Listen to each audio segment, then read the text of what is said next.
we were all down there getting ready. That's the last I remember because I flew home from Fort Worth and that was it for me.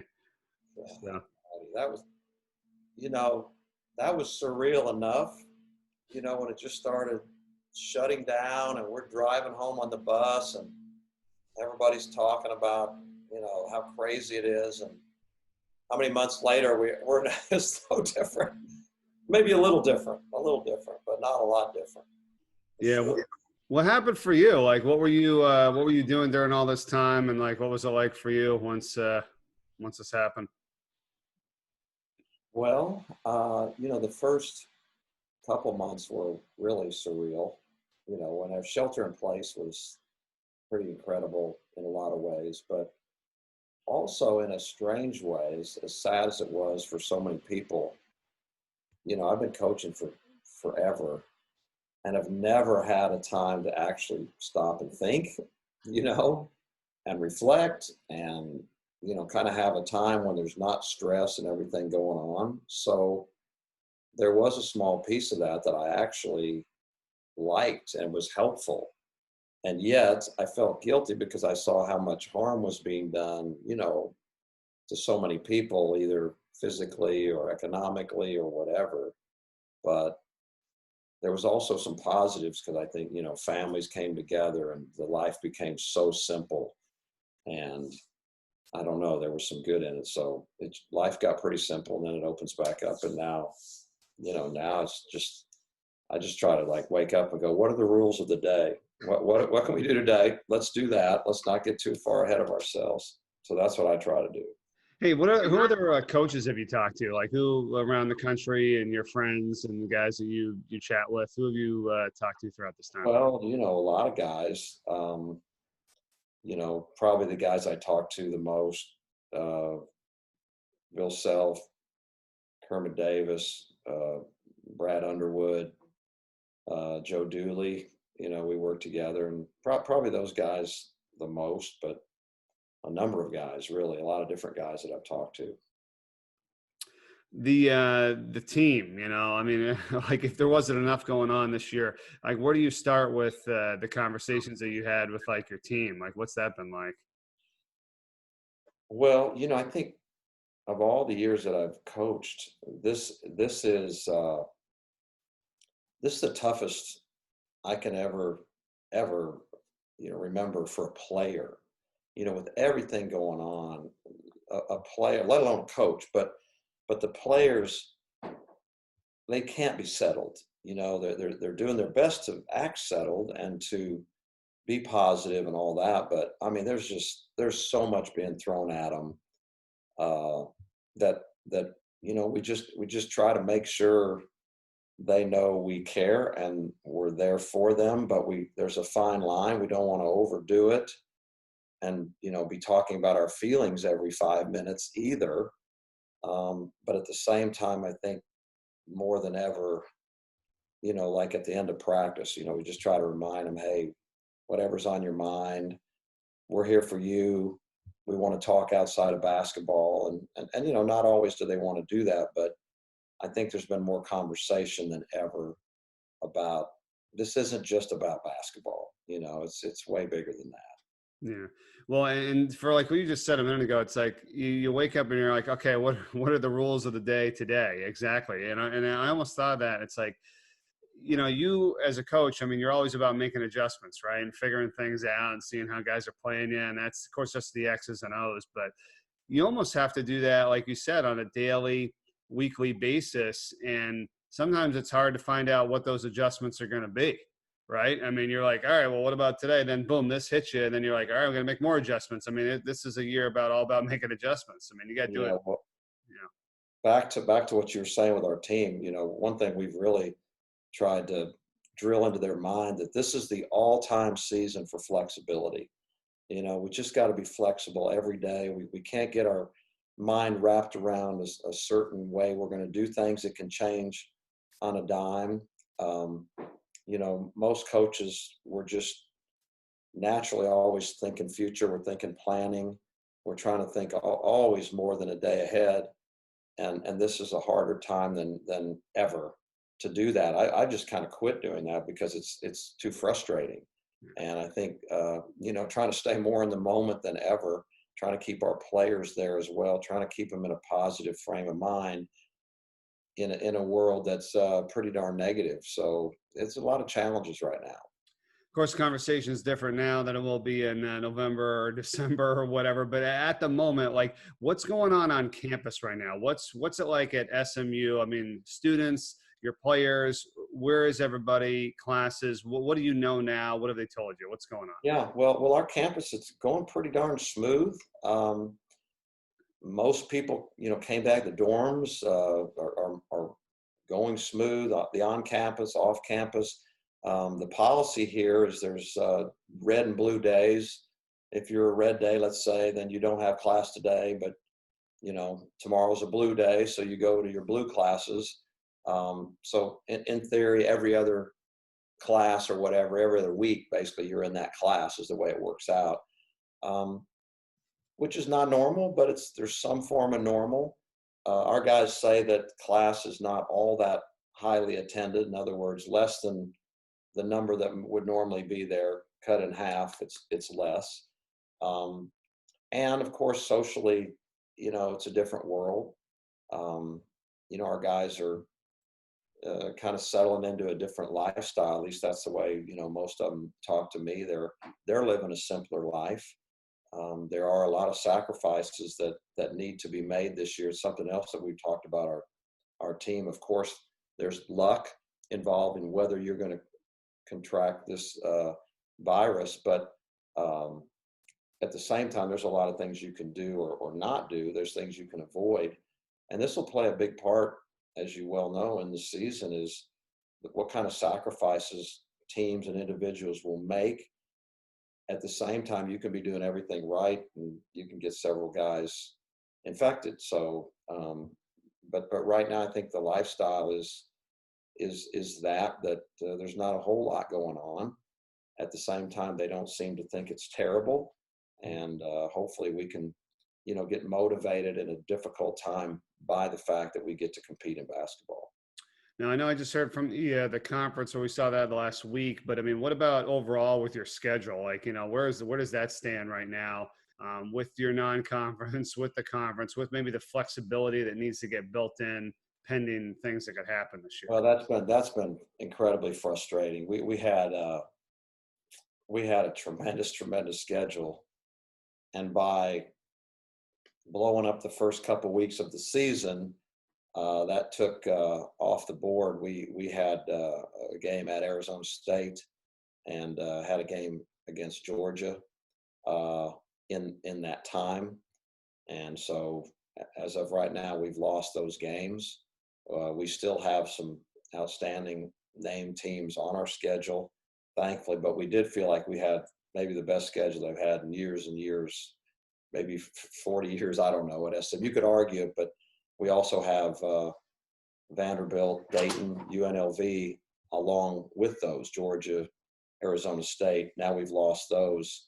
We're a little bit in a scrambling mode like so many others.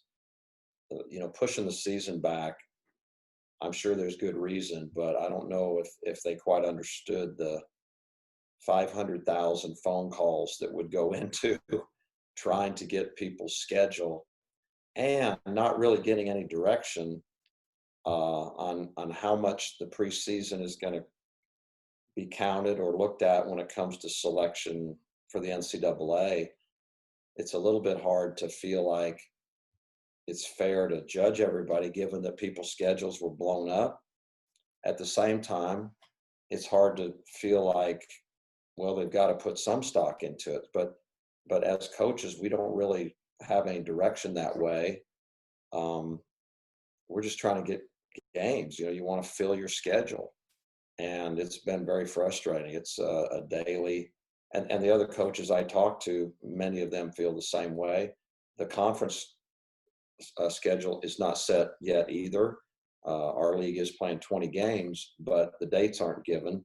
And we are adding some in December. We don't know those exact dates yet. So again, you better be flexible because never has there been, more unknowns and maybe more frustration. And so you got to kind of keep a lid on that.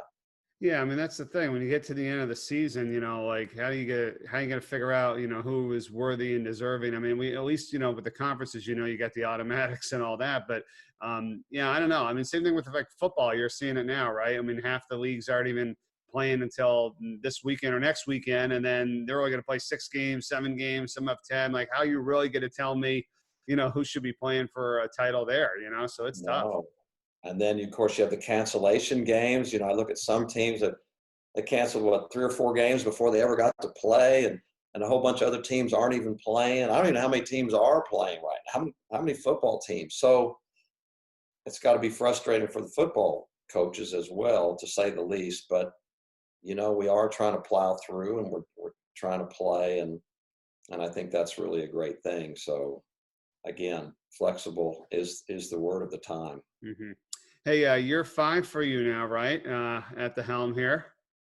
Say that again. Year 5 for Year you. 5. Yeah, Yes. yeah, Year man. 5. How do you sum it all up right now with everything that's happened? I mean, you've had some great seasons, very successful, great wins. Home record's been awesome. I don't know. I mean, this is a lot going on. I feel like you've been through a lot. It seems like. Well, no, we've been through a lot. This is my 9th year total here.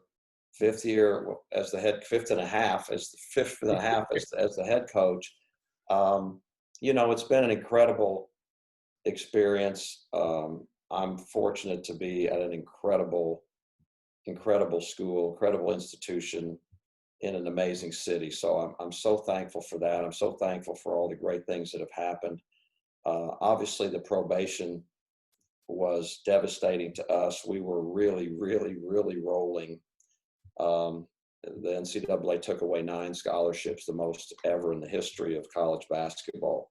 And that cost us a couple of years. We were still actually beating the probation, but the injuries took its toll. And Shake and Jure, them missing basically the 2 years took a huge toll. But having said all that, we've still, we managed to come out of it. Last year, we were a very good team, not a great team, almost a great team, not a great team, but a very good team.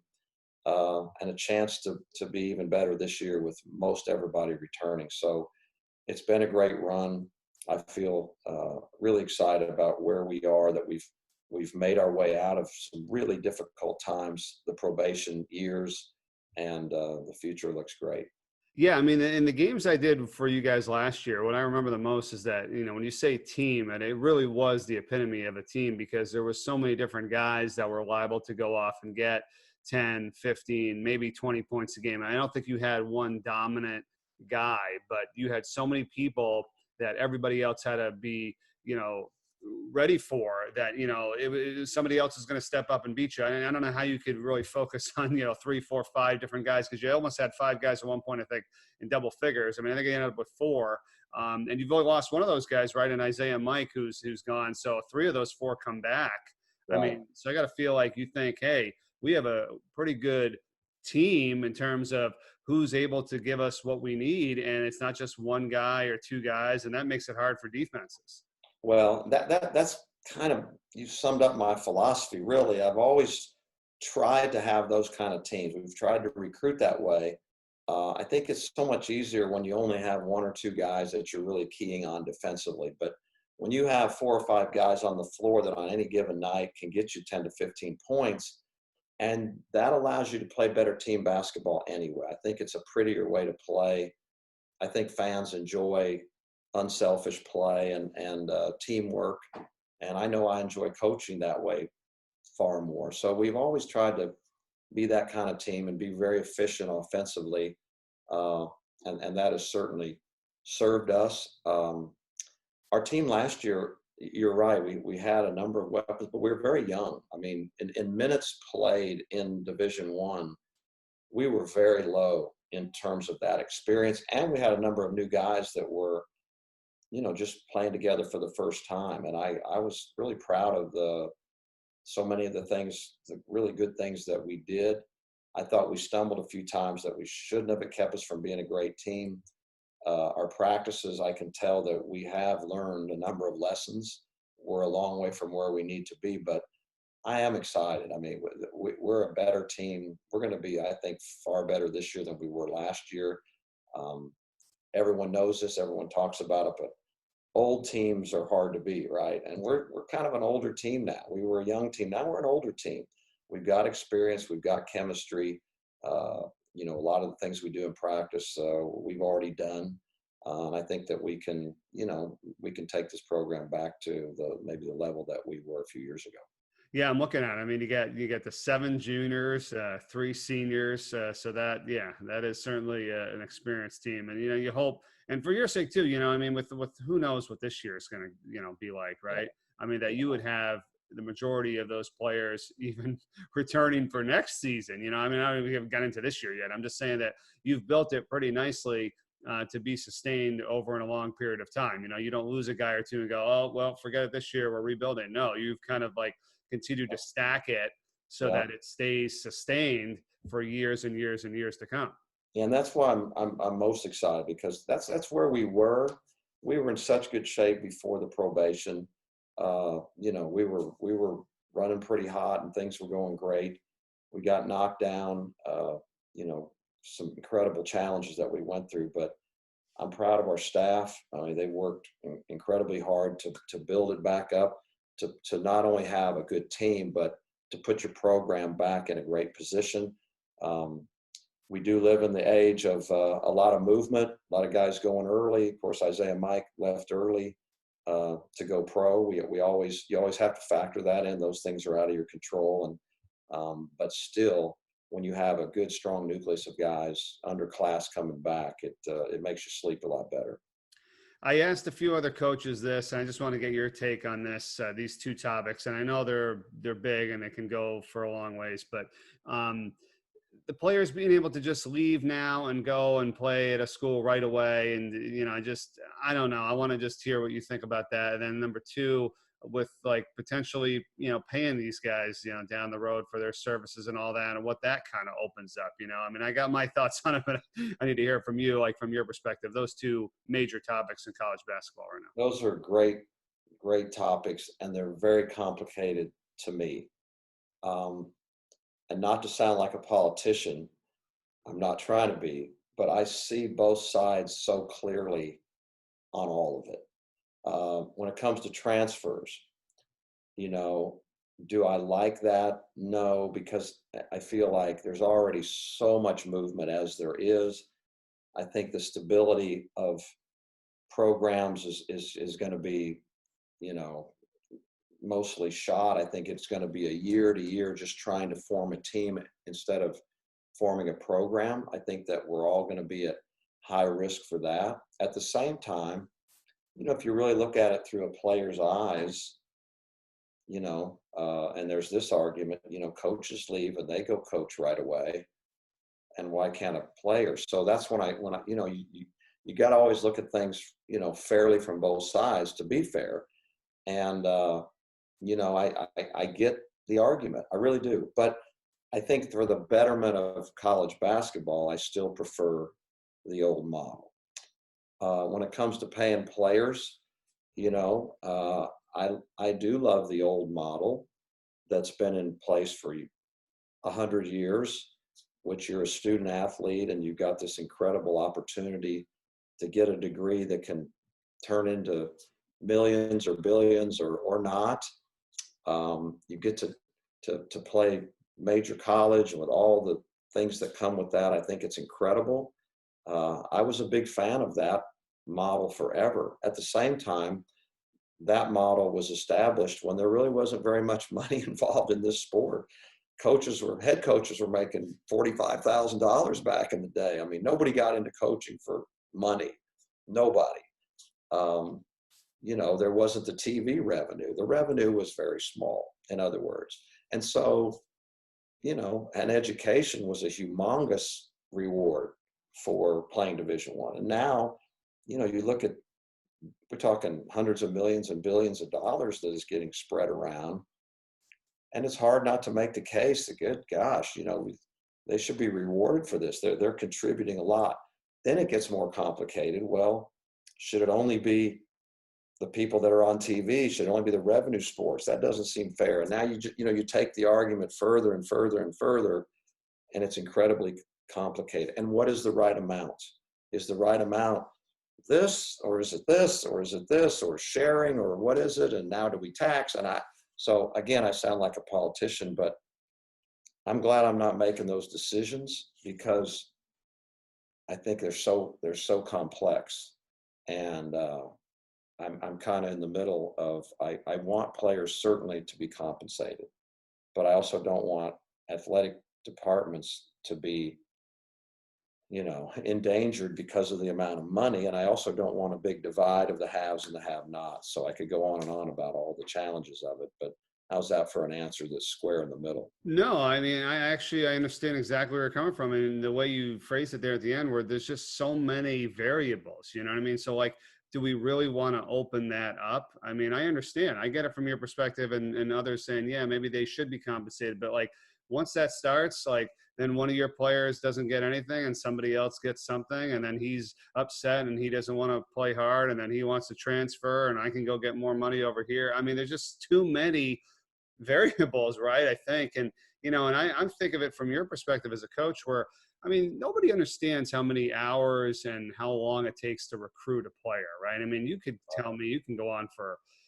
stories upon stories about how it takes you to get guys to come to your program, and the trips and the flights and all that stuff. And, I mean, I respect that. That's a lot of time and effort, on your part. I know it's part of the job, but I mean, for all that to just kind of go like, oh, whatever, because the guy gets to leave. And I know you say like the coaches can leave, but there's 365, whatever coaches. I mean, there's how many thousands of players. I mean, that movement's a lot more. It's not like a coach. It's not like 300 coaches change jobs every year. I mean, there's only so many. That's true. 40 or 50 or 30 or whatever. You're right. Maybe less. You're right. That is true. Happens, sure, I could see how a player should maybe get a chance to do something, but until the NCAA, I think, right, it needs to come up with a, that's why I probably think they just said, "Oh, forget it," because you had it too. Like one of your players just got eligible in December. Remember that? I'm trying. Off the top of my head now, was it Kendrick Davis? Kendrick, yeah. Right. Yeah. So why was he eligible then when he wasn't at the start of the season, or when when did that come to? I mean, there's no rhyme or reason to like. Yeah. When you request their eligibility and when you should get it back. I remember talking to you about that. That was kind of ridiculous. And I will say, for the good of college basketball, I am not a fan of transfer and play right away. I think it will really be a detriment to the good of college basketball. What I'm saying though is, but is it fair for players? That's a little bit more complicated. But I did like the old model, because I think, we already have 1,000 guys a year. There's 350, give or take, Division I schools. 1,000. That's three per school already. Out of 3 already per school are transferring. And can you imagine if it's going to be 5? I mean, my gosh. So it's 5 transfers, and you got 3 seniors. That's 8 guys are gone on a roster of 13. I mean, that's too much turnover, and I think that will be an ugly mess if that's the way it ends up going.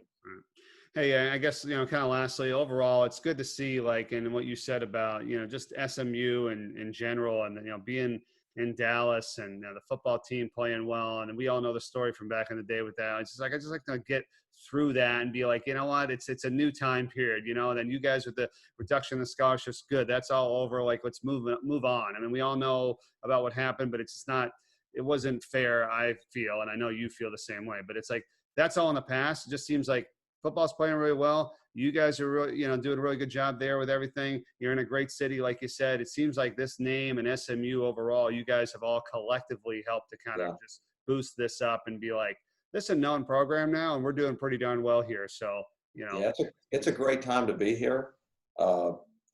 Just if you look at the school has never been better, I don't believe, in history. Our president's done an amazing job. So from an academic standpoint, from a campus beauty standpoint, it's incredible. It's really an incredible place. And then athletically, I mean, this has got a chance to be one of the great years and years to come in the history of school, across the board. Not football's doing great. We have a chance to be great. but a lot of sports here are doing outstanding. So maybe one of the better times to be here in at least recent history for sure. That's awesome. That's awesome. Well, Coach, I appreciate it, man. I just want to catch up and see how things are going, and looking forward to hopefully seeing you in person at some Oh, point this season. we better. We better. I know. Thank you so much for having me. I No appreciate it. problem, man. All the best. We'll talk to you. Bye bye.